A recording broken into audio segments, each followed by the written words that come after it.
3 4 5 6 7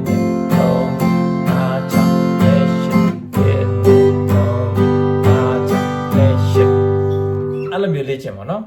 အဲ့ဒါကိုလည်းရပြီဒီဟာမျိုးတော့ကျွန်တော်အခုပြောနေတဲ့ဥစားတစ်ထိုင်နဲ့မှမရအောင်နော်အခုမှစားလေ့ကျင့်မဲ့လို့ဆိုရင်ကျွန်တော်တေချာဘောလေ့ကျင့်မဲ့ဆိုရင်တော့5 ရက်လောက်တော့ကြာလိမ့်မယ်โอเคဆောနာကအဆင့်နေအကုန်အဆင်ပြေပြီဆိုတော့မှကျွန်တော်တို့ကဒီမှာလက်ခတ်ကိုအရင်စလေ့ကျင့်မှာပေါ့နော်အဲ့ CA- FG နဲ့ပဲလက်ခတ်ကိုလေ့ကျင့်လက်ခတ်ကလွယ်တဲ့ဟာလေးကလေ့ကျင့်မယ်ကျွန်တော်တို့ဒီမှာ slow go button နဲ့ရမယ်လေ့ကျင့်မယ်slow go button မှာ4 တိုင်းမှာ4ချက်ရှိတယ်အဲ့တော့1တစ်ချက်ကိုကျွန်တော်တို့ပုံ down ခတ်လိုက်မယ်1နောက်တစ်2ချက်ကိုအောက်3ချက်ကို down လုပ်လိုက်မယ်1 2အောက်3ကြရင်4ချက်ခတ်မယ်3ရဲ့အန်လေး16လို့ဖြစ်သွားတယ်သူကြတော့ပင့်တင်မယ်အောက်ချမယ် up down ပေါ့နော် up down အဲ့တော့အောက်3ချက်ပဲနော် up down ပြီးရင်နောက်ထပ်4ချက်မြောက်ကိုလည်း down မယ်အောက်3ချက်ပဲအဲ့တော့ဘယ်လိုဖြစ်မလဲဆိုတော့1 2 3 E and 4 1 2 3 E and 4အဲ့ဒါကိုမှအစာပလာလေးထည့်ကျင်လဲဆိုတော့ down လေးထည့်လိုက်ပါနော်1